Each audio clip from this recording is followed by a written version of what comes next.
candidates. So we're building on our recent history of our Justice and Law program, headed by Ms. Perry and Mr. Paul. And then it'll bring up Mr. Paul to introduce the program. But first of all, I just want to tell you a bit about Griffin Technology Academies. In addition to our new and illustrious Justice and Law program, we have a number of different programs that are accredited by the state of California. We like to think that we have a unique place in not just Berkeley with Vallejo, not only because of our great programs, but mostly because of our great students and staff. You'll get to see a lot of those students and staff, a little bit of staff tonight as we grill our 4 mayoral candidates. But GTA, Griffin Technology Academies, is 4 schools. You're at the MIT High School campus, for those of you who are here for the first time. We also have a middle school across the way on Corcoran Avenue, as well as our 2 sister schools, Griffin Academy Middle and High School at Hobbs Avenue.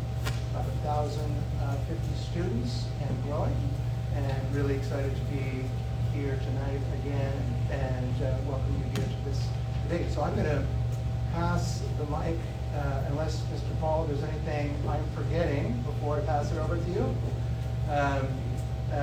So I hope that you will enjoy this debate as much as I always do. I love to see democracy in action. I'm really looking forward to hearing the answers from all 4 of these candidates. And I'll pass it over to Mr. Harrison Paul. Okay. Harrison, thank you. Thank you, Mr. Driver. Okay, welcome everyone. Thank you so much for coming to our mayoral debate. Thank you to the candidates as well. We'd like to welcome Ms. Andrea Source, Mr. Ravi Shankar, Mr. Dwight Monroe Jr., and Ms. Pippin Dew to our campus. And I'm Harrison Paul. I teach philosophy, law, Mandarin, and world history here at MIT Academy, and I'm also the lead of the Justice and the Law program. The Justice and the Law program is a program that allows students to have exposure to training in the law and politics, as well as political philosophy and current issues. It's a 2-year course, a 2-course sequence that students typically take in 11th and 12th grade. And we are really excited about the program. We have some great discussions and great students that come out of it. We also have a mock trial team who will be competing in the California State Finals in March. And our team has just gotten started last year, but we are off to a good start. We are the only team currently in Solano County, but we also scrimmage with Napa and Sonoma counties, and we're really excited. We have some of our mock trial team members who are on this panel. So the panel of our students, I initially asked the students if they would be interested, and a number of them signed up. We had some latecomers, so we have some slight changes to the schedule. We have 4 rounds where we're going to ask the candidates for a question each per round, and they'll get 2 minutes to respond to the question and a minute to respond to a follow-up question from a student. And then there will be a lightning round at the end where there will be 4 questions that to be asked to each candidate. Each candidate will have a minute to answer. So first of all, or I guess before we get started, I'd like to let our students introduce themselves. So can you stand up, address the audience, and tell us your name, grade, and which programs you're involved with? Sure, that would be my pleasure. Good evening. My name is Vincent Hartman Baker. I'm in 12th grade, and I'm enrolled in the Justice and Law program, as well as I'm also on the mock trial team, and I'm engaged in the wonderful student government on this campus.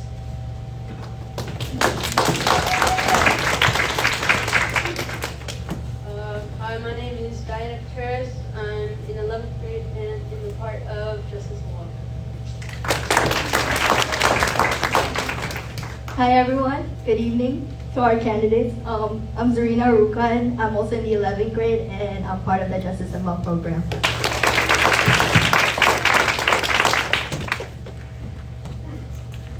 Good evening everyone, my name is Maria Cristina Prado Nunez and I am part of the Justice and Law 1 program and the mock trial team.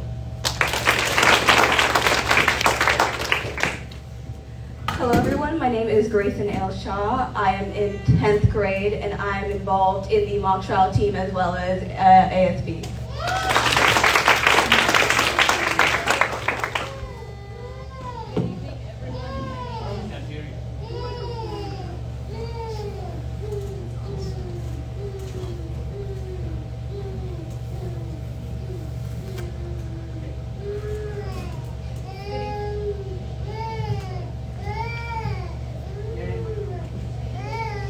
Technical difficulties. Testing. Try another mic, Harrison. Yeah, I can borrow my candidates. Good evening. My name is Daniela Arana. I am a part of the Justice and Law program as well as I am on the mock trial team. Good evening. My name is Alexa Chavez. I'm in 12th grade. I'm currently taking both Justice and Law and the mock trial programs. Good evening. My name is Milano Gonzalez, and I'm also part of mock trial. I'm also part of the mock trial team.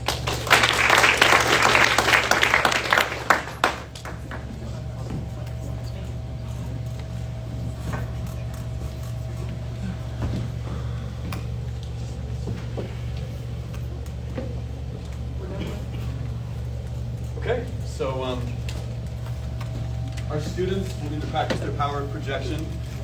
We're having some technical difficulties with one of our mics, but I'd like to ask the students to speak loudly and clearly so that the candidates can hear your questions and the audience can hear your questions as well. As I mentioned, we're going to, I may not have mentioned this, we're going to begin with opening statements from each of the candidates. And I put their names in a random list, a list randomizer, and so it happens to give me a reverse alphabetical order of their last names, which is what they are sitting in now. So for opening statements, we're going to begin, so 2 minutes each. We're going to begin with Ms.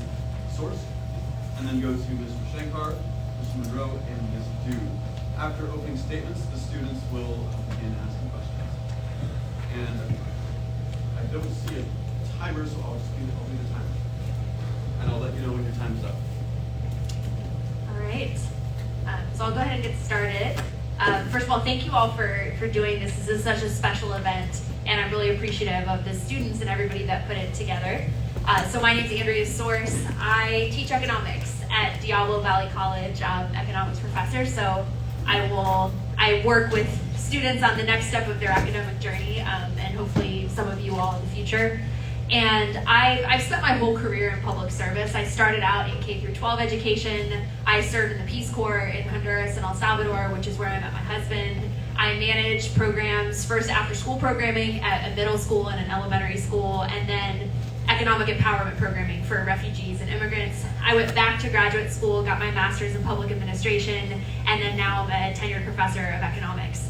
So I'm really passionate about increasing access to opportunity and upward mobility, and I have a belief that government can and should work for the people that it serves. I think because of my experience in service and policy. And when I got to Vallejo, I just fell in love with this community for so many reasons, and was continually disappointed by the government's lack of inclusivity, lack of responsiveness, and inability to deliver basic public services to residents. I got involved locally volunteering with survivors of violence. I coached a Girls on the Run team at Pennycook Elementary, and then I eventually founded the local ACLU chapter, the ACLU Solano County chapter, and we worked on issues like police reform, better treatment of the unhoused, First Amendment protections, and over time it just became clear that the change that I felt like we want to see in Vallejo wasn't going to be possible without a real change in leadership at the city, and I decided to run for office. So I'm really running because the status quo isn't working for us, and I think we deserve a government that is more reflective, transparent, and inclusive of our entire community to really bring this city forward and create that Vallejo that we all deserve. So thank you all again for having me.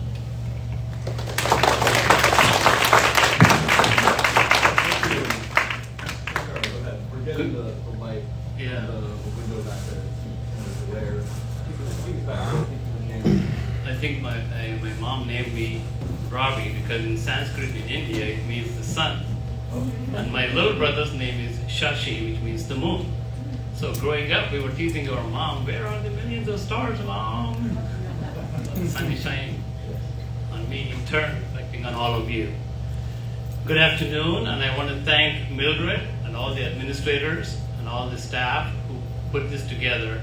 And very specially, I want to thank Vincent, Diane, Zarina, Maria, Grace, Daniela, Eliza, and Minamo. If I misspelled or mispronounced any of your name, please forgive me. My name is Ravi Shankar, and I've lived in Vallejo for about 21 years, right next to City Park. And as I came in to this meeting, I was reflecting on all my school days, middle school, high school days, some 50 years ago, back in India. I went to graduate school in Phoenix, Arizona, and worked there for some years before I moved to the Bay Area in 1990. And since moving to Vallejo in 2003, I had the opportunity to really mingle with the neighbors, friends, go to city hall meetings, participate in the budgeting process with all my friends and fellow delegates, serve in the community gardens, attend the museum events, and a whole bunch of festivals, parades, and from the multicultural experience that I bring, both in living with people from 28 countries and also here in Vallejo with a diverse community, I thought with all the experience of sharing with other mayoral campaigns and city council campaigns and school district campaigns, I could bring some personable immigrant perspective to bring justice and balance to this team. So there is a lot we can all say about it, but I will encourage you to come in and ask me questions at the end of it. Thank you.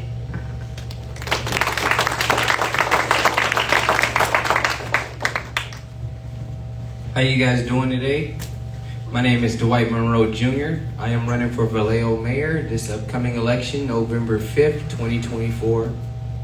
I am a 10-year resident here in the city of Vallejo. My beautiful wife and my baby are here as well, and I'm proud to see them here. I want to say thank you to the panelists that took the time to organize, and also the organizers that took the time to put this event on and show how powerful young people and how powerful young voices can be when we come together and unite. So I'm proud to see you guys, and I know the city of Vallejo will see you guys at City Hall sooner than later, most likely. But a quick introduction for myself. I'm a small business owner here in the city of Vallejo. I run a small business called Dwight's Mobile Brake Service. I'm a mechanic by trade. Currently, I'm very involved in the community. Currently, I serve as the Vice Chair of the Economic Development Commission. I'm also a member of the Vallejo Police Chief Advisory Board, Vice President of the Vallejo Naval and Historic Museum, President of Angels of Heart Nonprofit, and also an Executive Committee member for the Vallejo Branch NAACP. I encourage everybody to get involved in boards and commissions as you grow older.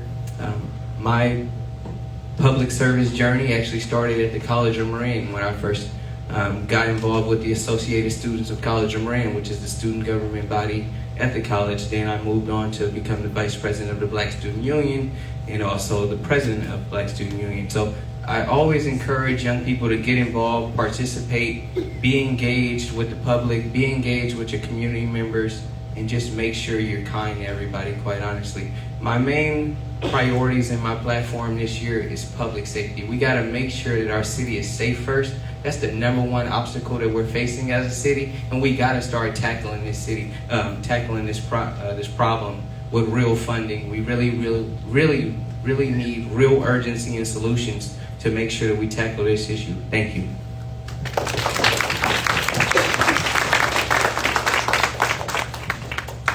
Good evening, my name is Pippin Dew, and I'm excited to be here with all of you. Thank you for putting this all together for us.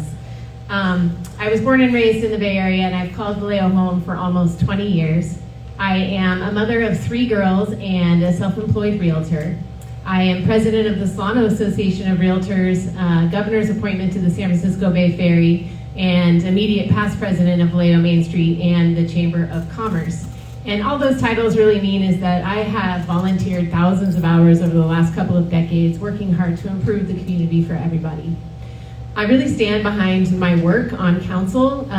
We were able to make youth a top tier priority for the first time ever in Vallejo's history. and I'm really proud of that. I also created the Youth Delegate Program, which is still in effect today. In fact, the next delegation goes to Tampa Bay in November and get to network with 2,200 kids from all over the country. I turned out almost 2 years ago and never stopped working hard for our community. I was able to create a unique public-private partnership and created housing for a little over 100 formerly unhoused individuals that were able to get mental health support, career development, skills training, and substance use counseling. 20% of them have successfully transitioned into independent living on their own, and none of that costs the city any money at all. My top priority is creating safe communities and economic growth and opportunity for everyone. I'm proud to say that I have received the support of hundreds of individuals, small businesses, working men and women, large employers, and organizations like the Solano County Young Dems, and also Black Women Organized for Political Action. I'm excited for the opportunities in front of us. I'm ready to hit the ground running as your next mayor, and I'm excited to work together to create a safe, vibrant, thriving Vallejo for everyone. Thank you.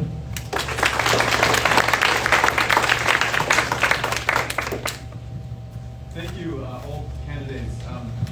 Our next step will be to go to our first round of questions. We have questions. Well, we can share if you can take this. Sure.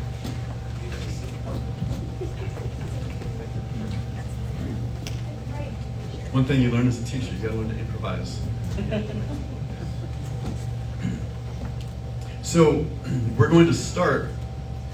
First round, we are, in order to make sure everyone gets to answer questions first, second, third, and fourth, we're going to start asking Mr. Shankar the questions and go through to Ms. Source, and then we'll just keep kind of staggering it in that way. The students have a script, and so they will proceed accordingly and ask you questions. I will ask the students to preface your question with Ms. Source or Mr. Shankar or Mr. Monroe or Ms. Dew so that our candidates know who you're addressing.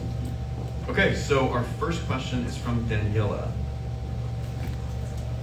Good evening, Mr. Shankar. I was wondering, who are your supporters and why do they support you? And what do you want Vallejo voters to know about you? Thank you. That's a really great question towards the closing weeks of this election campaign. Because sometimes what you hear, what you see, what others might say may not be a complete reflection of everything. But my most support comes from the boards and commissions that I have served, the past and current members, their families and friends, sometimes their neighbors, and the many others who come to our fundraisers and events. There are also a following of many commissioners from the city of Vallejo. I'm serving on various commissions. Some of them happen to be my neighbors. A few of them happen to be my customers. I do accounting and tax service on the side from my home. And support many events and festivals and parades. So there is a wide section of people in town that I have known over the last 20 years that I have been fortunate enough to be friends with and help them. They in turn assist me on other issues, other priorities we are all working on in common. In particular, in the last 4 years, I seem to get the attention of a lot of young people, a lot of the youth, a lot of new people in town who are new homeowners and new renters in town, and they seek help of Ask Robbie, who would know things. And I have a list of top 10 when I first couple of years moved to Vallejo that grew into a top 40 list of places to go, where to contact folks if you need help, places to eat, entertainment, parks to visit, chambers, events to attend, etc. So there's a combination of all this that is coming to support me and help me. Thank you. Thank you. Thank you, Daniela and Mr. Shankar. Next question is from Vinny to Mr. Monroe. Good evening, Mr. Monroe. My question is, the mayor of Vallejo has to work heavily behind the scenes. What unique connections or relationships can you bring to the office? Yes, thank you for that question, sir. The mayor does have to work behind the scenes. You have to be able to elect a mayor that you can trust in those closed sessions, make sure that you can trust has the best interest of the city of Vallejo, not just, you know, my family, but your family and, you know, everybody else that is, you know, part of this great community. So what I would do is, as I've done, you know, over the several years of being on all these different boards and commissions, I treat people with respect. I'm very kind. I'm very knowledgeable of what people's, you know, personalities may be. When we start working together, you want to great kind of, you know, get team bonding, team building, kind of really understand who you're working with, and just make sure that you're respectful in all times. Make sure that you're treating people with civility. You know, these things go a long way. One of the main things that I'm talking about in this campaign is customer service, really improving our customer service here in the city of Vallejo. And that could be even here at the school with parents trying to reach out to the staff or whatever it may be. All these different elements of customer service that kind of just go through our city. These are ways that we can be innovative and kind of create great relationships and maintain these great relationships as well, because we do need to make sure that we're electing a mayor who can sit in those closed sessions and create the right relationships and create the right circumstances that fit best for the city of Vallejo. Thank you. Thank you. No follow-ups. Any follow-ups from the panel? Okay. Then we'll go to Eliza. You have a question. Hello, Mrs. My question is, what was the cause that made you want to run for mayor? Yeah, thank you for that question. You know, I actually started off running for council because of a very dangerous situation in my own neighborhood. And so it was very personal to me, the reasons behind running. And then, you know, I started working on economic growth and development in our community and, you know, fiscal sustainability to get us to a position where we had, you know, adequate response times to calls for 911 service. And, you know, we were paying down our unfunded liabilities and things were moving in the right direction. And then we had COVID, and we had immediately a $12 million budget deficit, and we had so many things start to go sideways with our community, and I kept thinking we were gonna be disciplined again and get focused with our priorities. Currently, the council has over 30 priorities, and best practices say no more than 3 or 4. So there's challenges there, and I started noticing in 2021 that things weren't going the right direction, and they weren't going to go in the right direction. So I made the decision then to run for mayor, because I know what it takes to be focused. My top priorities are community safety and economic growth and opportunity, and that's it. We have to make some hard choices to make sure that we are focusing on those priorities and actually moving them forward. Because if we focus on everything, nothing actually moves forward. And so we have to be very focused and disciplined to make sure that we are moving things forward for the betterment of our entire community. Thank you. Thank you. Okay. Our next question is from MC. Good afternoon, Ms. Torres. If you were elected as mayor, what would be your first priority and why? That's a great question. So I think for me, I want to make sure that we know where our budget is going. I think the most important thing, the most important responsibility for a city government is to try and support the quality of life for our residents, and that means taking in the tax dollars that residents are paying in and entrust the government with, and making sure that it goes to things that people actually can see the impact in their daily life, that are going to improve people's quality of life. And for too many years, I've watched the city waste money, you know, fund projects that had massive gaps, that were over timeline, pay out consultants, not follow through on promises of output when they hire consultants. And if we're really going to improve outcomes, we've got to get a handle on where our money's going. I'll give an example. So currently the city of Vallejo has a $62 million police budget, or public safety budget, and we're budgeted for 137 officers, but we only have about 70. And one of the reasons is we need to rebuild the reputation and trust in the department in the wake of a lot of the misconduct that we've had in the past with BPD. But the immediate problem is we don't have response times to 911 calls. We don't have officers on the ground. But if you're budgeted for 137 officers and you only have 70 something, there should be 15 or 20 million dollars sitting around that's not getting spent. And if you ask the chief of police, if you ask the deputy chief of police, they can't tell you where that money's going. And as taxpayers, we deserve to know where that money's going. So that's my first priority. I want to, obviously call the state, the governor's office, the sheriff, try to get support for patrol to improve public safety. I think that's probably the first thing we need to see get done on the ground. But broadly, we need to get a handle on where our budget's going and make sure that the dollars that are spent by the city of Vallejo go to the top priorities and things that citizens can actually see the impacts in their day-to-day lives. So what are top 3 things that you believe deserve this money, or where this budget should go towards? Yeah, so the most important thing is making sure that the money is going to where it's budgeted. So for example, that police budget, that public safety budget, is that going to things that are actually promoting public safety? The money that we're supposed to be spending on housing and homelessness, there's been a lot of waste, and we can see, if you look outside in Vallejo, you can see that what the city has been doing with respect to homelessness hasn't been effective. So you can look out and see that, and making sure, what are we budgeted for these things, and is it going to what we're budgeted for? The other one is road repair. Obviously, we passed a tax measure a couple years ago that was earmarked for road repair. Let's make sure that we actually get that follow through, and that as much of that money as possible can go to the things that the taxpayers wanted it to go to when they voted for that measure.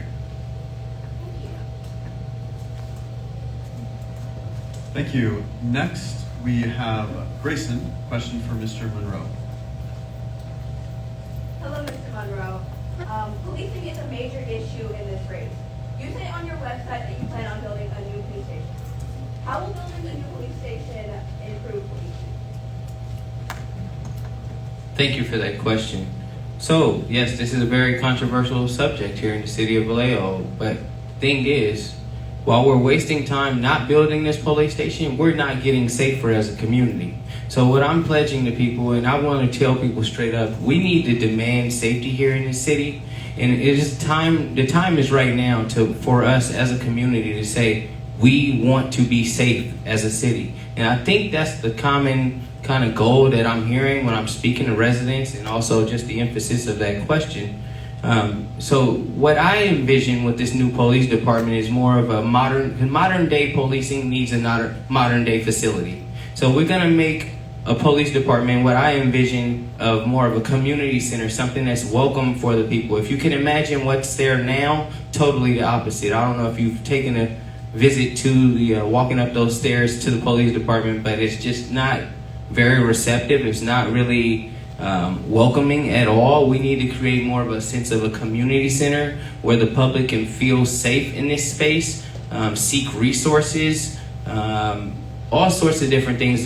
We got to make sure that this new department is really all in on this new department, where we're saving money, where we're not spending extra money on different training. We have to really start thinking outside the box on this and how we can develop our area as well, not just the police station in Amador, but Georgia Street, and how we can make that whole corridor really more of a community space for everybody to share.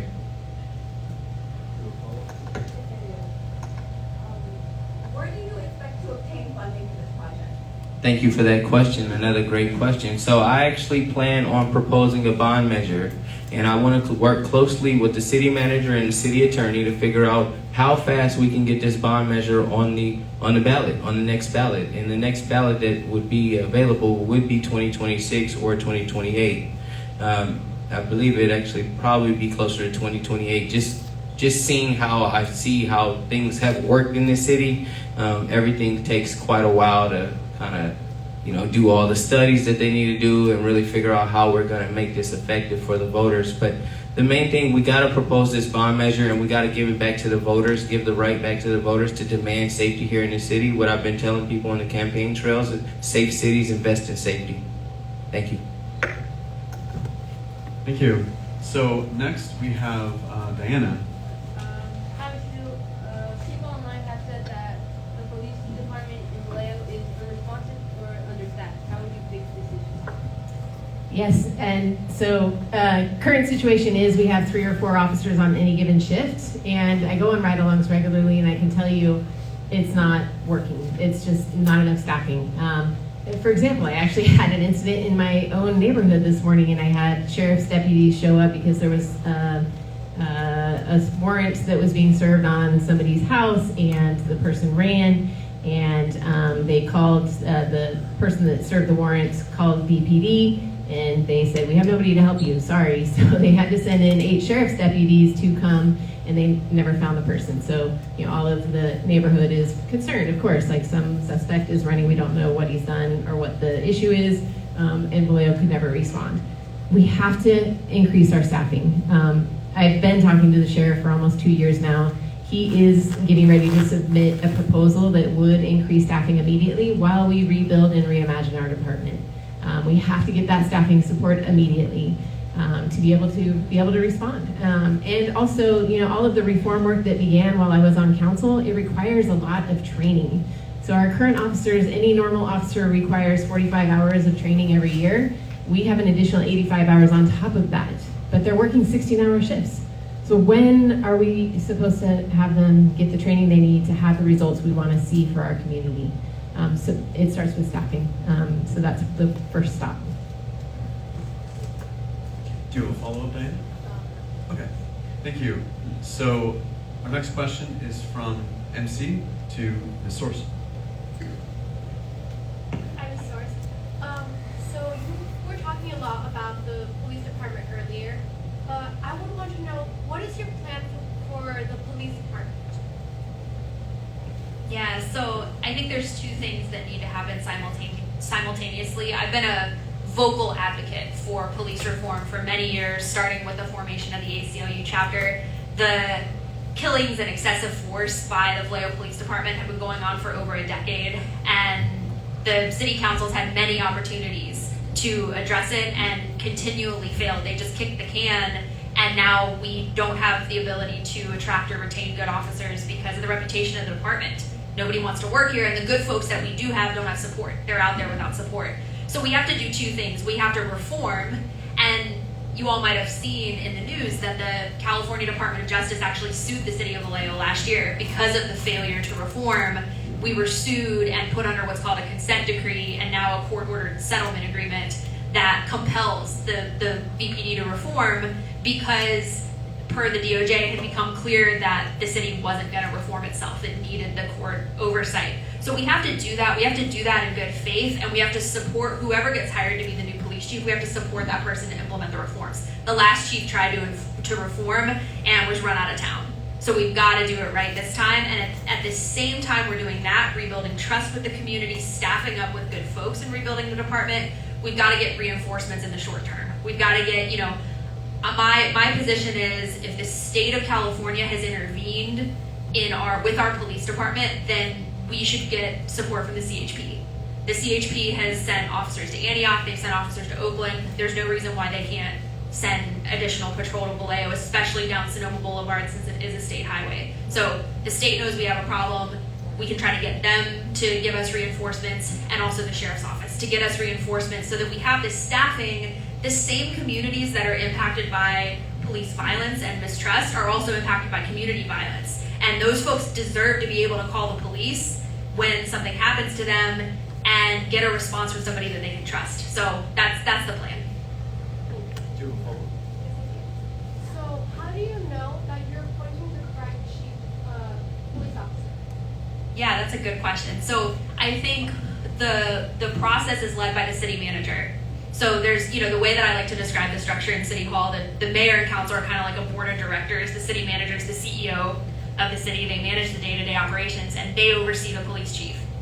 So the best that we can do is give as much input to the city manager in terms of both goals and directives, what we want to see out of the department, and hope that the city manager hires accordingly. And then as a community, we have to give our input on what we want to see in a chief, with hopes that the city manager will include that input. And there has been some controversy over the chief hiring process because of how it was handled and some gaps in the process. So I'm hoping with the city's kind of glaring blind spots and track record that they'll be able to correct and really incorporate community feedback to make sure that there is an open and transparent process in hiring the chief. and that person is someone that can really have the respect of both the officers and the community, because that's essential. Otherwise, they're not going to be set up for success. Thank you very much. Okay, thank you. Next, we have Zarina. Question for Mr. Shankar. So, Zarina. Hi, Mr. Shankar. What strategies will you implement to improve public safety and reduce crime rates in Vallejo? Public safety and? Public safety and reduce crime rates. Thank you. Among some of the first experiences that I had closely with either the police department or law enforcement came in a very strange way. First year I moved in, I was walking down Marine Street behind my house to pay a PG&E bill before 6 o'clock, or else the power would be shut down, and suddenly I had an assault happen on me. I didn't see anybody there. There were like 5 or 6 kids, 18, 20-year-olds. Something heavy, metal or a rock hit me, and I fell on the ground with the blood streaming out of my mouth. And I had to go and pay the bill, so I ran holding my job and ran out 1 block and paid the bill. By that time, somebody called the cops. Why am I telling this story? Because this was the least expected thing that ever happened in my life. Hello? Hello? Thank you. And as I completed it, I got my first and only police vehicle ride. And that police officer was a friend of our past mayor, Sampayan. And I bumped into him many times over the next few months to just see how things are going, and I thanked him for helping me with that. And I got down with the police car, and my neighbors were all looking at me, what did Robbie do this time, getting out of the police car. I mentioned that because without that, the next thing was like an exact opposite experience. I was nominated twice to serve under Chief Bidu and Chief Williams to serve in the Police Advisory Board. What that gave me a chance was a collective opportunity to take concerns from my neighbors, friends, some of the young people like you guys whom I knew in my neighborhood, and bring them to the entire board for discussion, for understanding how things work. We were all given a tour of the police communication building, and we were also taken to all the training and the other facilities that the police have. So it got me a little bit of a better understanding of how things work. It doesn't happen all the time like a magic wand all the time, because there is a response, there is a process, there is a protocol, and depending on the situation, right? Thank you. Thank you. Do you have a follow-up, Zarina? No. Okay. Thank you. So next we go to Eliza. Question for Ms. Du. Hello, Ms. Gardner. Our question is, what is your stand on the visit, and how would you feel downtown? Yeah, thank you for that question. I mentioned it a little bit in my opening. So I'm very solutions oriented. We currently have, I think, almost 1,000 unhoused individuals. I volunteered in the point in time count earlier this year, which is we went into all of the encampments and talked to the individuals, and found out different pieces of information, and they all have different stories. Some of them have been in Vallejo for their whole lives, and some had kind of been transient around the region. But they all have different challenges as well. And so, we as a city initiated 3 different solutions. 2 that are permanent supportive housing, which means that you get into the housing and there's no timeline on when you have to get out. Like, you don't have to work through all your stuff in a certain timeline. So that removes that stress. And then providing the full wraparound services for mental health support, substance use counseling, and career skills. Going down one by one. and so that really helps them, get better and reach their full potential. And then we have a navigation center, which is immediately like emergency services, moving them off of the streets and then navigating them into permanent supportive housing. And I will say permanent supportive housing nationwide has shown the best results, which means that it also is how we get the most funding. So creating more of those solutions is how we get that funding. But also I was able to connect with a private property owner last year, and they connected directly with the county, and they have housing units, mobile homes in Vallejo. And through the county, they helped over 100 individuals move off of the streets and into stable housing environments and full wraparound services. And like I said, 20% of them have successfully transitioned into independent living on their own, and the other 80% are still housed. So that's how we can create more of those types of solutions. And my time's up. Thank you. Thank you. So, Eliza, do you have a follow-up? Okay. Next, we have MC. Oh, do you have a follow-up? Okay. So I have a follow-up for you. Yeah. So how would you encourage these projects to continue? Yeah, so they're already in discussions to open another 50 units.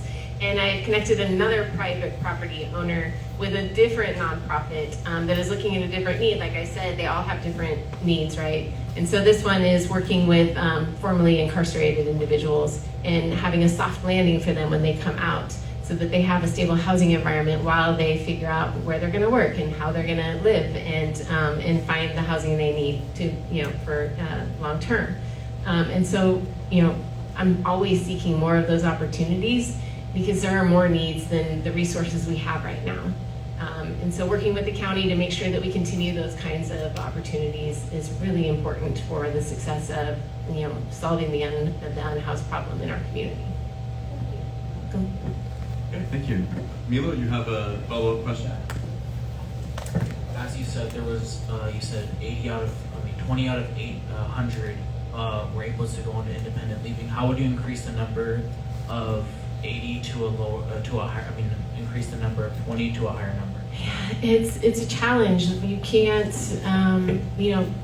like I said, everyone has different issues and different things they're working through. And there's no way to make that fast. Everyone has their own timeline, whether it was childhood trauma or, just things went sideways and they started using drugs as a way to self-medicate. All of these things just are very complex, complicated issues. So, as research progresses and we learn better ways to, help people through these issues, it will improve over time. But a 20% success rate is really good for the national standards right now. Thank you. You're welcome.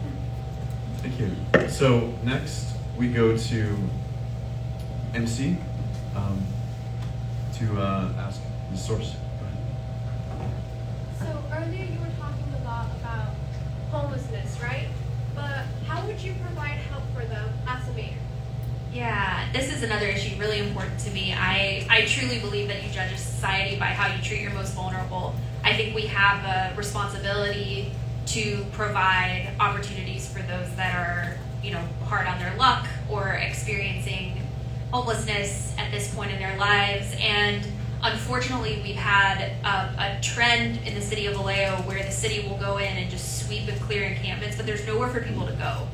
And the other thing that the city has been doing is putting money into big housing projects to the tunes of 10, 20, $30 million. A lot of those have gone over budget, and we've had mismanagement of the grants, but there wasn't a process of ensuring that those housing projects actually met the need of our Vallejo residents. So there have been a couple of the places built, for example, the one on Sacramento Street, Blue Oak Landing. A lot of those residents that ended up there weren't from Vallejo or weren't part of our unhoused population. So I think it's really important for us to kind of take a step back and assess our own population and what their needs are, and make sure that when we're funneling resources into projects, we're putting it into projects that will meet the needs of our folks here, get our folks off the street, get them access to opportunity, and meet their needs, and that they'll get priority for those spaces.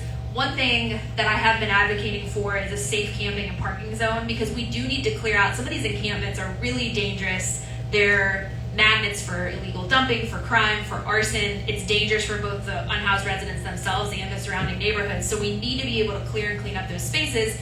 We need to give people somewhere to go. So I've advocated for a safe camping or parking zone, which has worked in Martinez and Novato and some other neighboring cities. And basically what you do in those spaces is you provide porta potties and dumpsters and basic sanitation and services, and then the service providers can come and assess the needs of the residents, figure out where they can get them transitioned into housing, and it kind of ends up being like a one-stop shop that gets folks into that housing. So I think it's bringing in resources, making sure our money is going to things that actually are going to meet the needs of our population, and then providing that short-term solution as well. Do you have a follow-up? So, what is your specific plan to help these homeless people? Yeah, I think the first thing we need to do is we need to identify the safe zone. I think that's the easiest way to identify who needs support and what supports they need. We need to know our population, and so, you know, currently there's a plan, or there's a proposal by the vice mayor, Mina Loera Diaz, but the city attorney's office has blocked it. They said, oh, it's too much liability for us. It has worked in other cities, so we need to call those cities and figure out, well, how did you make it work? How did you deal with that liability? Because it's been greatly successful in those cities. I'm also really eager to work with our new supervisor-elect, Cassandra James, who I think you all met at a forum back in March. One of the main sources for pass-through funding for housing projects is the county. And historically, Vallejo has not gotten its fair share from the county for things like housing projects. So Cassandra is going to be really critical in making sure we get those resources. But she can only be successful if she has a mayor and a city council in Vallejo that are then going to direct those resources where they're needed. So I'm really excited to work closely with her to figure out how we can drive more funding here to support folks in both the short and long term. Yeah, thank you. So next we are going to Daniela to ask Mr. Shankar a question. Hi, Mr. Shankar. You say on your website that you are very community focused. What are your plans to address homelessness? Thank you. I kind of addressed that from many years of being in the U.S. as a volunteer at the food banks back in Phoenix, Arizona. The numbers were much smaller, and the communities of the homeless were relatively less challenging than today's situation. And so there was a group of volunteers or nonprofit that I teamed up with or helped, joined the team and assisted them. Locally here in Vallejo, when the late Maria Guevara was alive, I was a standby Plan B with the keys for a mini, daytime shelter that she ran, where people can come in and pick up their mail. They can take a quick shower, sometimes do their laundry, sit and have some breakfast or soup, or get some help and connected with other resources. I have done that for quite some time until the center was moved. Locally, in the last 2 to 4 years, I would say I was fortunate to team up with several small nonprofit groups that were helping no matter what the city did, meaning they were the community out of the compassion of the heart wanted to do something about it to help them. Sometimes they sent me with a couple of people. I can take them to my house and have them take a shower or just share a meal with them. I just sit and talk with them and see where I can connect, because I don't have a solution all the time, right? I would know somebody from the council or somebody from the mayor's office. I could connect them. So those are some individual help that I could do in the past. But as an elected mayor, I would love to get all the 6 council members bring their minds and hearts together in a way possible, even if it's once or twice or 3 or 4 times a year, to come in and chip in with the people, with the activists, because only then, by serving, will they set a good example. And lastly, we have sources at the county level on all the 7 cities of the county of the Solano. Not all the cities have the same kind of challenge as Vallejo has, but we can collectively bring some solutions. Thank you. What would be the key? What would be the key steps in achieving that in Vallejo? In keeping that in Vallejo, I would look at options as a council, as the leader of the council and the entire council, with the 7 cities to see where we can send some of them. because some of them are being dropped off here late nights, early mornings, or whatever, and suddenly what used to be a couple of hundred is now 1,000 people or more, and it's very unfortunate. So we have to do everything we can with a compassion, not just to throw them out, and that's impractical, right? It could be some of your own friends, your own neighbors, some people who went through some hard time. So we have to look at those options.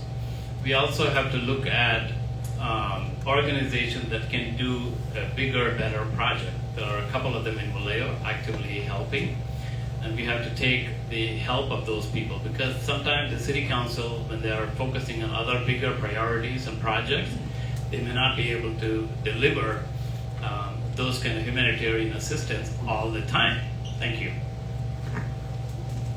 Okay, thank you. Let's go over to Vinny next. He has a question for Mr. Monroe. Thank you. Mr. Monroe, you emphasize the importance of educational enhancement. How do you plan to do this, and how will this help residents gain skills for the evolving job market? Thank you for that question. Yes, education is very key as we sit here in a school. I like to just think that every day is an opportunity to learn something new. With that, I like to educate the community on, let's make sure we keep Vallejo clean. Let's educate ourselves on how we can be better neighbors, how we can really be better residents of the city of Vallejo, and making sure that we're ultimately playing our part in making sure the city is clean, safe, and, as Ms. Duke says, vibrant. So it takes all of us to make sure that we're educating each other and participating. And as mayor, I will always be encouraging youth and all community members to be active participant in the city government process. That means coming to city council meetings, coming to commission meetings, making sure you sign up for that youth commission when it gets up and running, so we can have your young voices at the stage, at the table, because we all deserve to be heard. But really, it comes back to that educational enhancing, is what you said. It really comes back to just really promoting and educating ourselves on how we can really just even more educate ourselves on whatever issues that we're facing, whether it be, the homelessness or public safety. We have to educate ourselves as a community, and we have to organize and unify so we can make decisions together that ultimately help our community as a whole. Thank you. Thank you, Mr. Monroe. Okay, Milo, you have a follow-up question? What steps would you do to achieve this goal of bettering the education of the many things that you just mentioned? Yes, thank you. So what we really need to do is we have to start advertising. One of the things that I've been speaking with a lot of community members about is making Vallejo cleaner, right? So I've had some proposals where we have giant billboards just literally educating our community, demanding that we want our city safe and clean. It starts by telling people, quite honestly, we can't expect our city to just be clean and we're not really advertising a clean, safe, healthy city. So education, advertising, all these things kind of tie in together, but it just comes back to participation. Us really participating as a whole, joining the nonprofits. I work closely with a lot of different nonprofits to help with cleanups, different things like that. These are ways that you get more educated about your community and what are the real concerns that your community may face. Thank you. Thank you.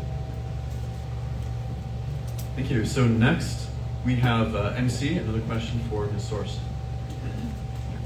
Now, Ms. Source, I have a question for you. So you talk a lot about how you believe taxes are being distributed unfairly. So I would want to know more about your plan.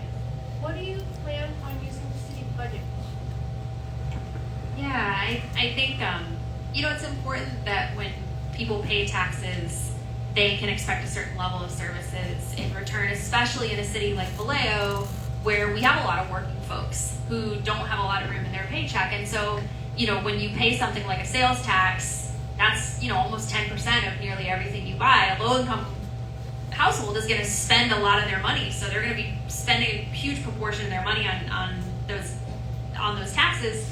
It's crucial that we, kind of like I was saying earlier, that we make sure it goes to things that people are going to feel in their daily life. And one of the things I like to say is show me your budget, I'll show you your priorities. One of the things the city of Vallejo has done for some time now is paid lip service to certain things. Like, okay, we know our police department, our police building is deteriorating, or we know our roads are deteriorating, or we know we need to invest in something, and yet you don't see that reflected in the budget year over year over year. And so one of the things that we can do is, I think it's two things. Is you got to start the budget process earlier, first of all, so that there's actually time to go through it and look at different line items and actually make changes to it. For the past 5 or 6 years, the city has basically just brought the budget in at the last minute right before it's supposed to get approved, and then rubber stamped it as a continuation of the previous year. And there'll be, salary raises and bonuses for staff and consulting fees and things that come in, but there's no real fundamental change to where we're allocating. And as I was saying earlier, sometimes what we're budgeted isn't even what gets spent on something. So it's starting the process earlier, and then it's including the community in those conversations in a meaningful way. Not just saying, hey, come to a city council meeting, make public comment, but I'm going to talk really slow till it starts again. But it's meeting folks where they are. It's having community meetings out at schools, out where people are, and inviting folks in to give input on what's important to them with enough time to actually follow through and make changes. Do you have a follow-up, MC? No, thank you very much. Milo? How would you ensure stricter measures on the budget, like you mentioned? Yeah, I think there's a couple. I think starting the process earlier is really important, because sometimes sunlight is the best disinfectant. If you get things out in front of people and people see things and point things out, they will then be able to raise it, and we might see the change. One of the things that's frustrated me over the past several years is a lot of the decisions in City Hall are shrouded in secrecy. There's a lot of smoke and mirrors. You can't look online and find out how much the city's structural deficit is, because we have all these vacancies, like I was talking about, where we're still spending all the money. So there's a lot of secrecy. I think you got to put stuff out in the open, and you've got to get the community enough time to really review it, and you have to do the community engagement in good faith. Not just say, oh, we're having a community meeting for the sake of having a community meeting, but let's have the community meeting earlier in the process, actually take follow-up notes and follow through on those, and have a couple of iterations of the process so that the community can really feel like their input was implemented in good faith. Thank you. Grayson, you have a follow-up question? What do you personally think is most important to put our budget towards? Is it roads? Is it the unhoused, the police, etc.? Yeah, I mean, it's hard because you have to do this. There's certain things the city is responsible for. I tell even my students, I say, you look at politics on a national level, but local government impacts your life on a daily basis more than anything else. It's your streets, it's your public safety, your police, your fire, it's your infrastructure, it's your traffic enforcement, it's all of that. And so I do think we need to make sure the budget we have for public safety is going to public safety. I think we need to make sure that we have enough allocated for street repair so we can start making progress on some of the deterioration that we've seen with road repair. And I think we've got to bring in more resources to try and address some of the other problems. One of the things that I'm really eager to do, I mentioned working with Cassandra James earlier, I think there's a lot more money that Vallejo could be bringing in from state and federal. The federal government has passed a couple of really, really important bills recently, the Inflation Reduction Act, which is a huge climate change bill, and then a massive infrastructure bill that if we had been more proactive in talking with our congressman, we could have potentially brought funds in to address some of our infrastructure needs. Yeah. Thank you. Next, Zarina, a question for Mr. Shankar. Hi again, Mr. Shankar. What steps will you take to improve Vallejo's infrastructure, including roads and public transportation? Infrastructure and public transportation. I served in the participatory budgeting project, 6 years on the steering committee, and one of the things we were fighting most of the time, I lost it, just 3 or 4 committee members voting for it, was to transfer back the infrastructure project entirely to the city, not take the money from the people for the participatory budgeting, right? I mentioned that because that was a little sore point as a citizen. I felt a small little difference we all could make in the community. So in terms of the budget, that takes a significant part for the Public Works Department. It is never enough most of the time, and there is priorities for different public works projects, whether it's road repairs or other major construction projects, traffic detours, traffic calming devices, any other newer parks and recreation, etc. So the priorities of the people and the priorities of the city council together has to kind of be in sync. If one says the other is not important, then it always has a problem. Or sometimes the staff might project something different because of a recommendation from a consultant or a certain council member who may have been paid with a donation or by a vested interest. So all these forces are at work, and sometimes the act of balancing what is the most important, what's the need, what's the benefit, how is it going to bring comfort and safety and wellness to the community. Those are some things that people have to think. And it's without the public input and demanding the best out of our council members, it is unlikely to happen. So I would encourage all of you to actively participate. Thank you. Thank you. Any follow-up? All right. So next we move on to Milo. You have a question for Mr. Monroe. Mr. Monroe, on your website, you say that you want to improve Vallejo's infrastructure. How would you go about doing that, and how would you improve Vallejo's roads, buildings, etc., and community buildings? Thank you for that question. So in 2022, we passed a tax measure called Measure P. And Measure P specifically deals with blight, roads, infrastructure, cleanliness of the city, and a little bit of youth programming. So with that, we need to, as a community, we need to make sure that we're working closely, and as mayor, I need to make sure that I'm working closely with the Measure P Oversight Committee to make sure that those funds are actually being used as they were intended for, and really following through and really just being a serious advocate in the public and also behind closed doors as well to make sure that we execute the plan and use that money for Measure P language is how I put it. I like to make sure that we're using it for the intended purposes that we voted for it for as a community. So those are the very general steps, but how we really ensure that is we make sure we're really in depth and part of the budget process, working very closely with the city manager, working very closely with the city attorney to really figure out what are the best ways and best practices that we can use to really become innovative with these funds and make sure we're really getting our full money's worth out of what we do generate from the Measure P tax. It is a tax that's growing, it's new, it's already putting in the work right now. I'm not sure if you guys have seen, but there are some streets that are getting a full slurry seal repavement right now. And so, take care of those streets, be nice to them. We want them to last as long as possible, but we got to make sure we're using this money for a citywide effort and not just certain areas. Thank you. Thank you. Any follow-up questions? No? Okay. Thank you. In that case, we will go to Diana. You have a question for Ms. Duke. Given the city's financial challenges, how will you prioritize spending to address urgent needs while maintaining fiscal responsibility? Yeah, so I mentioned earlier that we need to first come up with our priorities, right? And for me, it's community safety and economic growth and opportunity. The processes that we used to have to create that budget and the priorities went away during COVID, and they didn't come back.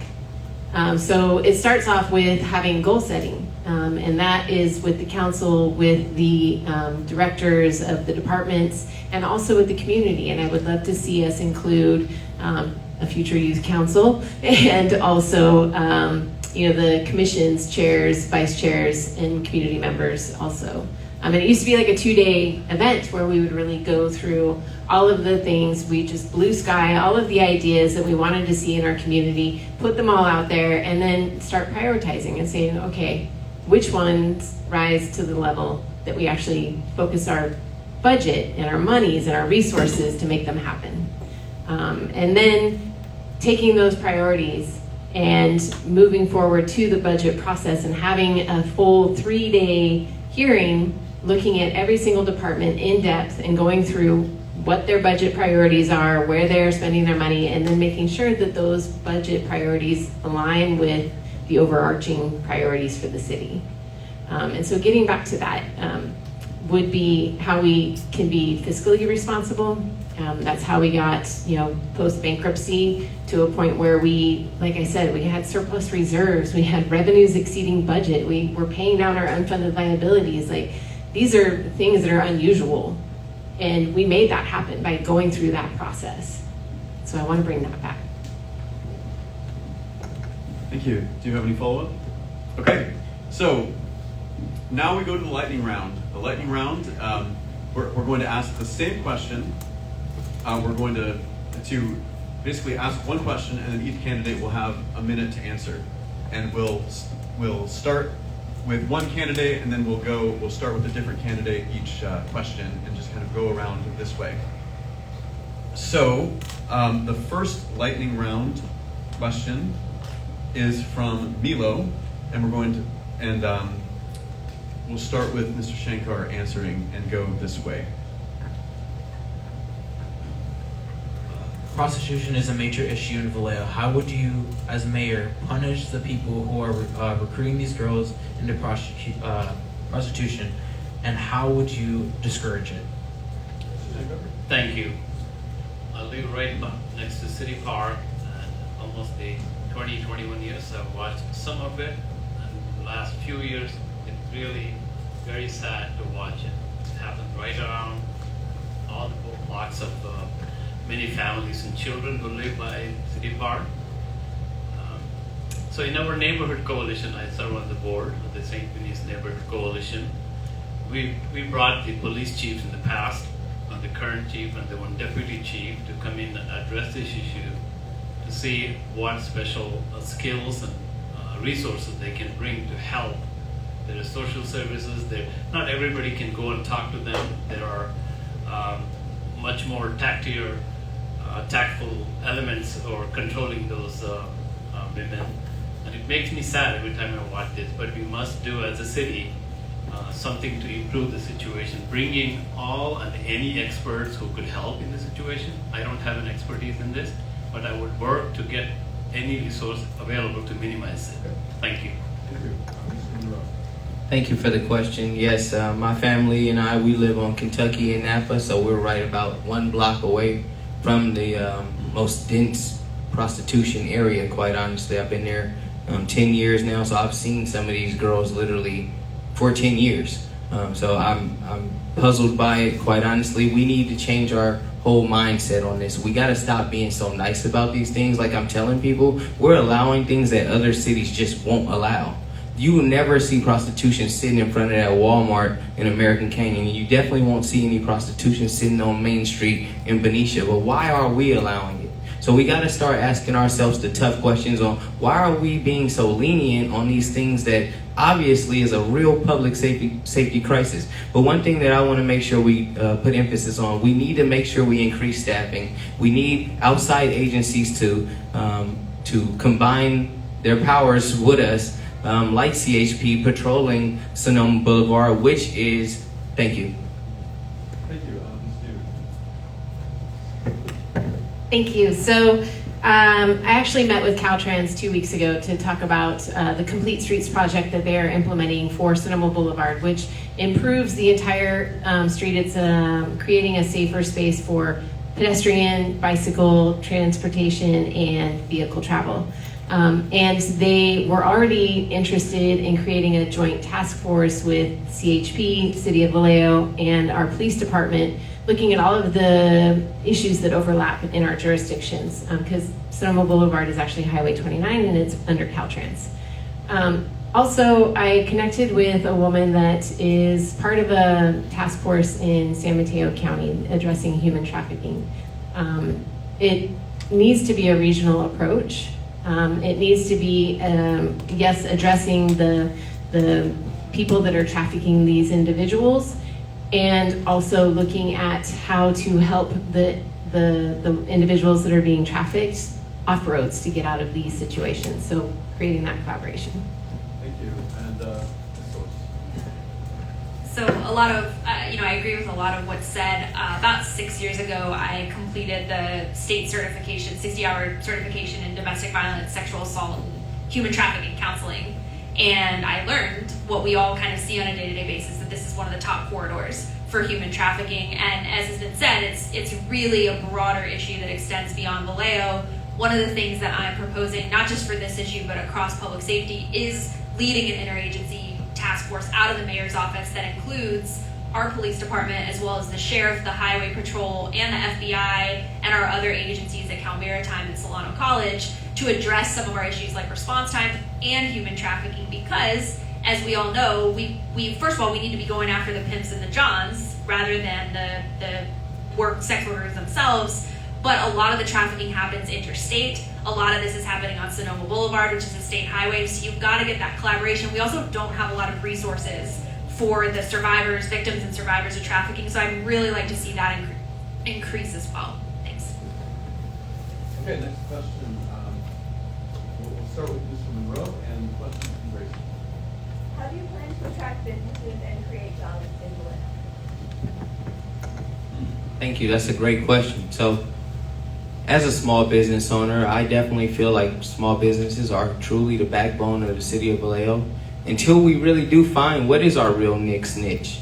We lost the Navy in '96, and we haven't been a Navy town since. So we have to really figure out what is going to be our future industry. And it's up to young leaders like yourselves to figure out what are we going to be good at in the next 20, 30 years. You know what I mean? Because we really are struggling as a city to find what is our niche. Right now, I would point to tourism. I've been explaining how big Six Flags is, and we shouldn't, undermine what Six Flags actually does for the city of Vallejo, how it employs thousands of young people through the summer and all other sorts of things, even employing older people as well, or more seniors as well. So we got to make sure that we're really emphasizing that we work together and collaborate and just really share that common goal. Thank you.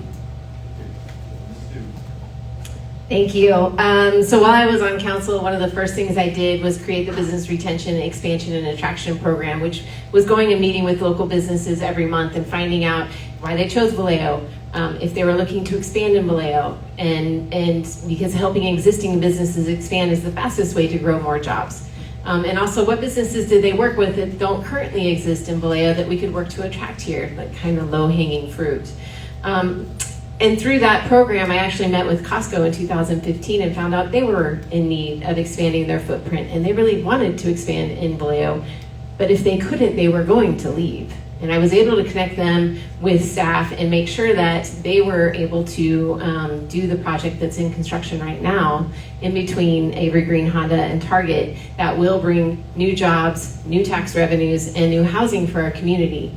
I am also working with Congressman Garamendi. As I mentioned earlier, I'm on the board of directors for the San Francisco Bay Ferry.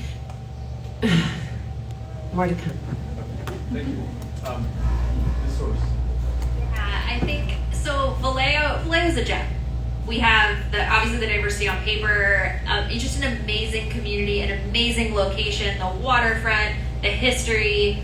We are ripe to attract investment and small businesses and larger investments here. I think the most important thing that we need to do is get the city government in order, get City Hall in order. We need to make sure that we can show and project that we have stable finances, that the city is being responsibly and ethically run, so that if somebody comes and invests their resources here, they can trust that this is going to be a good place to do business well into the future. And specifically, in order to start or expand businesses, the entrepreneurs, they need to work with the city to get licenses and permits and other things. And we've had a history in Vallejo of those processes not always working.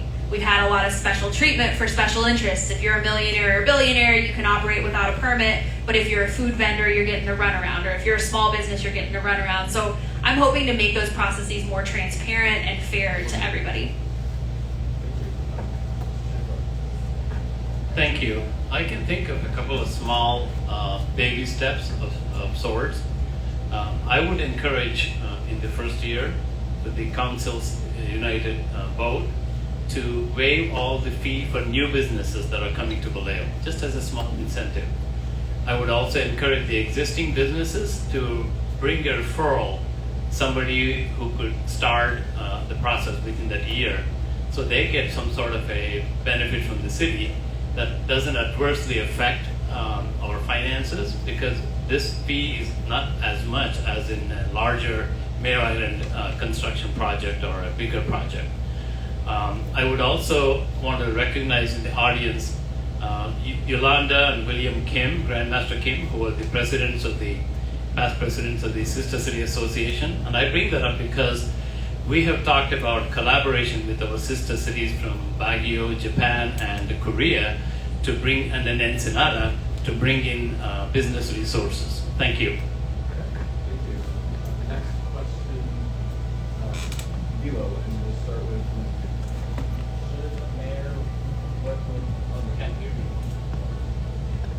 Should the mayor work with other council members as first, among equals, to achieve a consensus, or does Vallejo need a mayor who is assertive and centralizes ideas?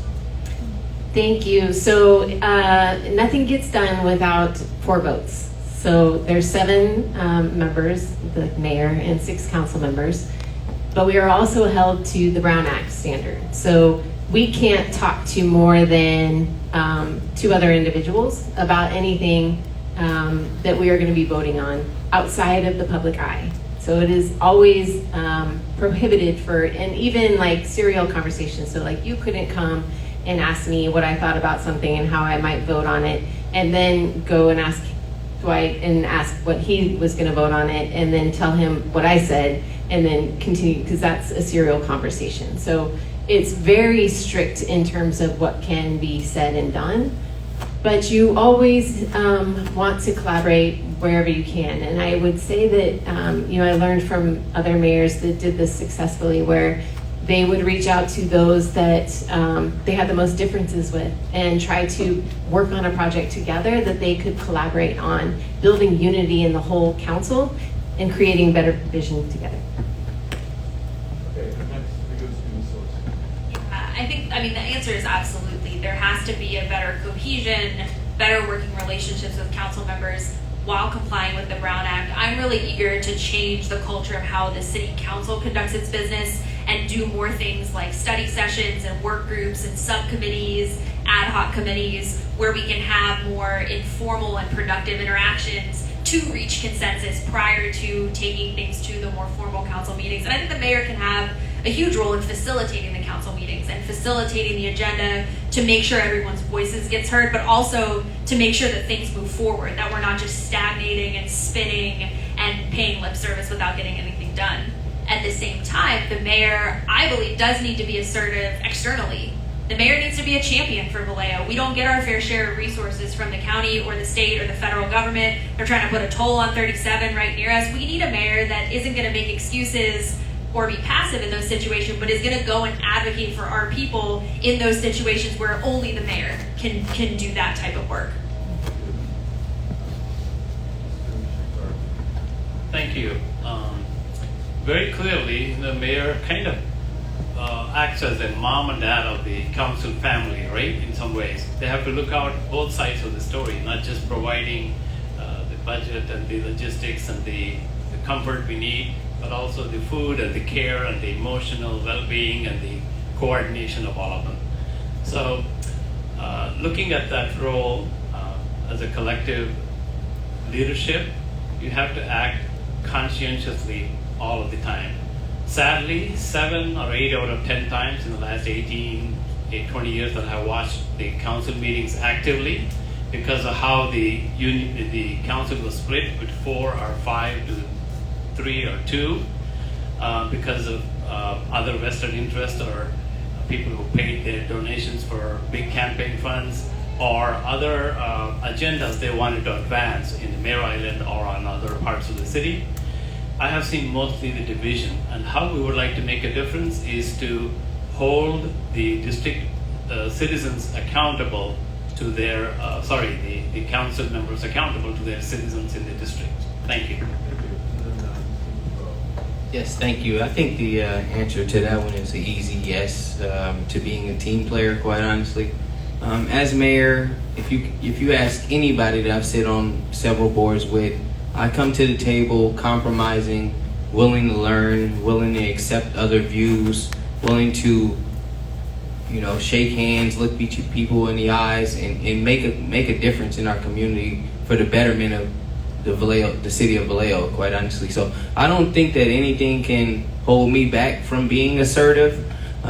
We just really need to make sure that we're treating people with respect, so we're creating the right relationships. Because when we get into office as mayor, we want to make sure that we're working together cohesively and not trying to rebuild relationships because we've talked so bad about people during the campaign trail, but because we actually want to come in as a real team player and actually have an understanding that, like Ms. Du said, nothing happens without that majority vote. So at the end of the day, we have to make sure that we're working together in a cohesive unit. Thank you.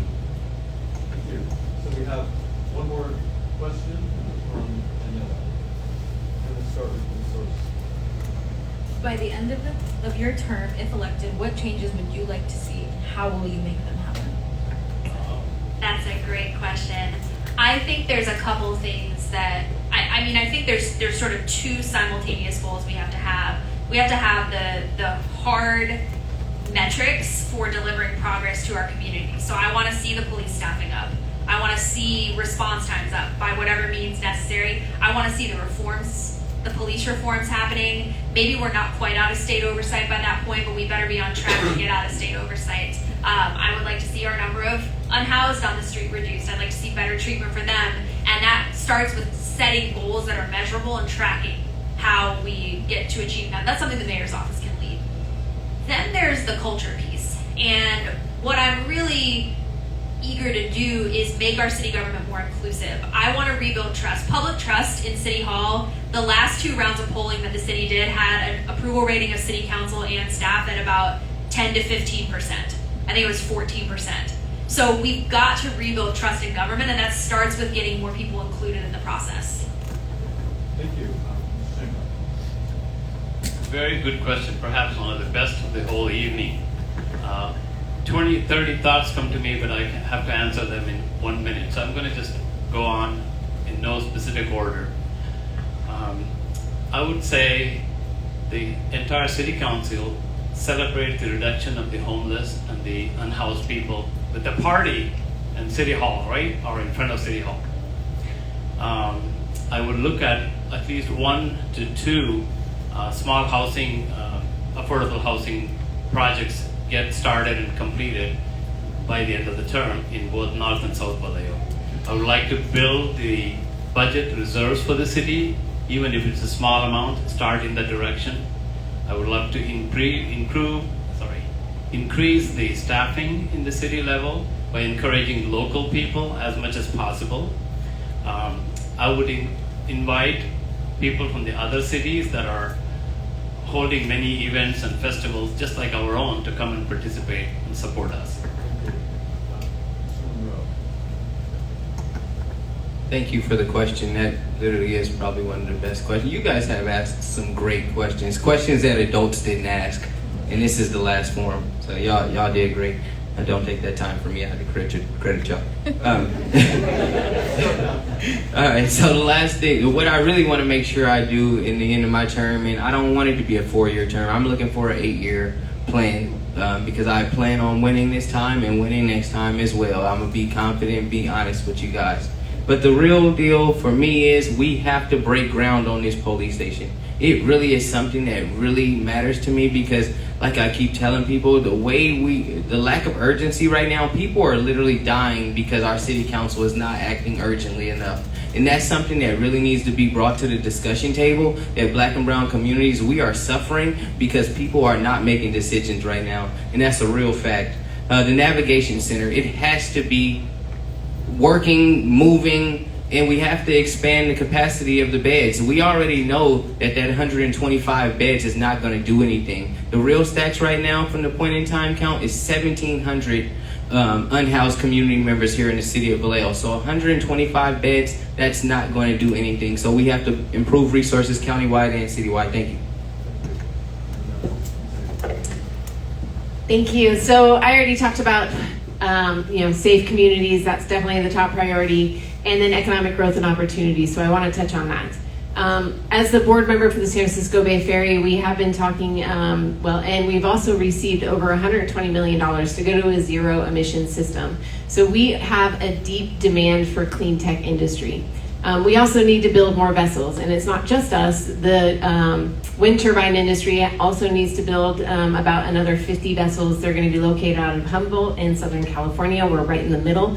We should be capitalizing on that industry locally. I've been talking to Congressman Garamendi, the Secretary of the Navy, also has a deep interest in rebuilding and expanding the shipbuilding, ship repair industry locally. We have a ship repair company and a shipbuilding company on Mare Island right now. I help support the Working Waterfront Coalition, which is training folks for the maritime industry on Mare Island right now. And that program will continue every 10 weeks for the next 2 years. Vallejo is the largest city in the Bay Area that doesn't have passenger rail. We need to fix that. Thank you. I've been very impressed by all the answers today. Thank you so much for coming. We have one last round for each candidate to give a closing statement, and so we'll start with Ms. Soares, go to Mr. Shankar, Mr. Monroe, and then finish with Ms. Dew. So 2-minute closing statement. Ms. Soares, you may go ahead. Yeah, so I want to thank you all again for putting this on. I'm running for mayor because the status quo in Vallejo isn't working. We have to rebuild trust in our government. We have to do things differently. We've got to get special interests out and the community in and have a government that's more inclusive and responsive to our needs. And I've been so proud of the movement that we've built together, the desire for change. You can feel it in the community. Vallejoans are so proud to be here and they want change. And I'm so thrilled to have the support of our new supervisor-elect, Cassandra James, some of our current and former council members, the Democratic Party, the Sierra Club, Planned Parenthood, and some other organizations. So I'm incredibly thrilled by the movement and the energy that we've built here. And I do think we're going to be able to turn things around with a different type of leadership in Vallejo. We've done a lot of these forums and I've done a lot of closing statements, so I want to spend my last minute kind of telling you all something that I tell my students at the end of every semester. So I got my master's in public administration at Harvard, and I had gone through public school, K through college, and taught in public schools, and I taught undergrad economics at Harvard while I was at Harvard.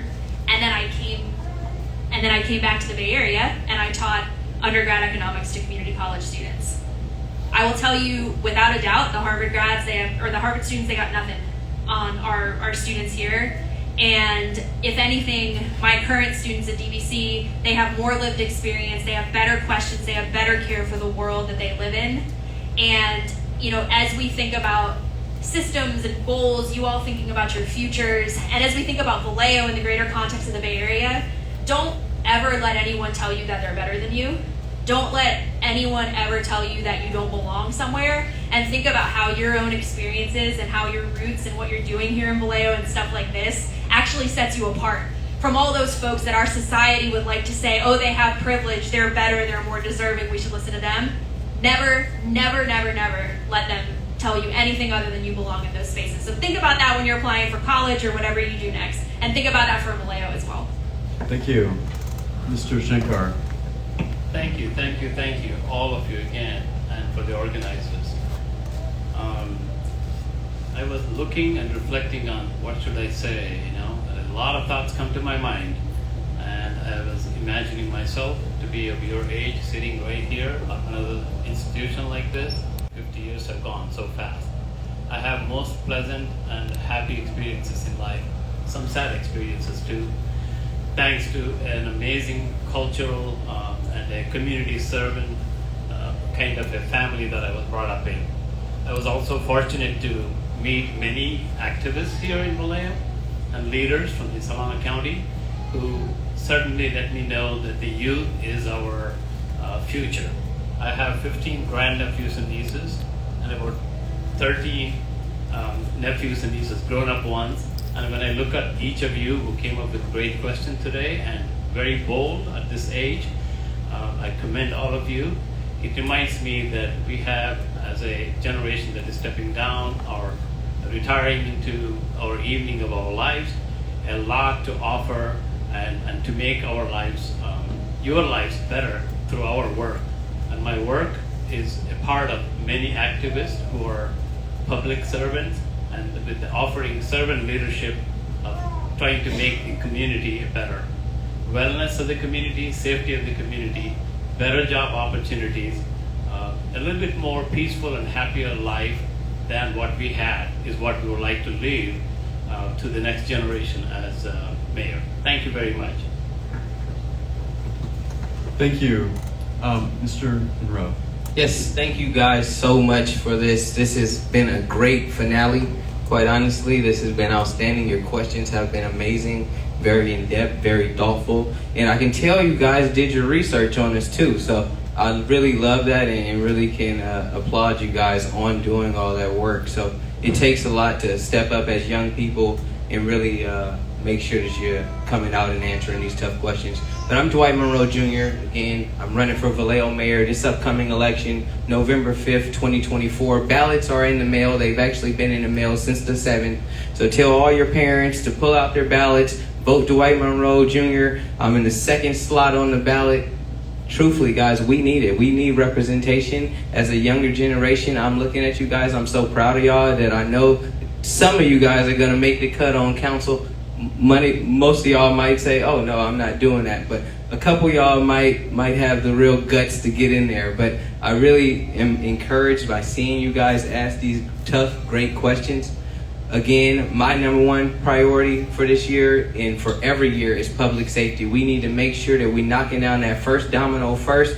If without public safety, we won't get better jobs to the community. We will not get new schools. We will not get better resources county and statewide. We have to make sure that we're tackling this public safety crisis first. And that comes down to the cleanliness, the prostitution, the blight, the vacant buildings. All these different things kind of allude to public safety crises. When we got broken buildings and unhoused members using and taking these properties over, that's a crisis that we need to start really looking at and figuring out how we're going to execute the plan and create solutions. So I encourage you all to keep coming to city council meetings, maybe check out a commission meeting, whatever interests you. Maybe it's housing development, maybe it's beautification, maybe it's economic development. Come check out a commission meeting, and thank you guys so much. Thank you, and Ms. Dew. Thank you. I was honored to serve as your councilwoman for 9 years. I understand the unique challenges and opportunities our city faces. My vision for Vallejo is bold. I aim to attract new industries and expand existing industries that align with our community's strengths, ensuring we create not just jobs, but sustainable careers that uplift all of our residents. To achieve this, I'm committed to developing a skilled workforce tailored to these industries, providing education and training from cradle to career and beyond that empower our people to succeed in the evolving job market. But we can't just stop at job creation. Vallejo needs a transportation infrastructure that supports our growth, which is why I'm advocating for a multimodal transportation hub. This hub will serve as the backbone of high-density, mixed-use, transit-oriented development, transforming our waterfront and our downtown into vibrant, thriving areas that connect our community and attract further investment throughout our city. We all know the challenges we face: widespread crime, lack of law enforcement, lack of trust in the government, and too many competing priorities that our budget can't sustain. I know how to get us on track.